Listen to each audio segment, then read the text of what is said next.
12 મહિને એક જ વાર આલો તો જ માતા જમે? અરે તમારો ભાવ છે તો દર રવિવાર આલો, દર રવિવાર તમારી કુળદેવી અમીના ઓડકાર ના ખાય મને મેલડીને કહેજો. દર રવિવાર નહીં, દર પૂનમે આલો. જો તમારી કુળદેવી અમીના ઓડકાર ના ખાય મને મેલડીને કહેજો. અલાય નહીં પણ કે કરવઠું પડી જાય.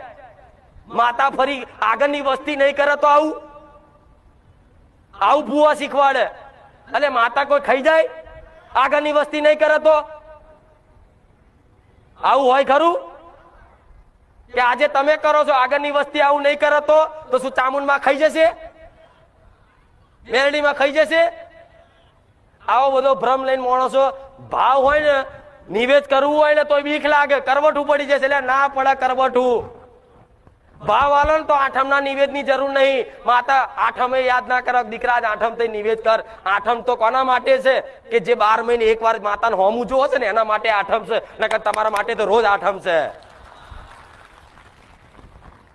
જે માતાને કુળદેવીને ચાહે છે ને, જે ભક્તિ કરે છે ને, જે માતાને વાલ કરે ને પ્રેમ કરે છે ને એને તો રોજ આઠમ છે. હું એવું કહું છું આઠમના દાન ના હાલતા ચાલશે.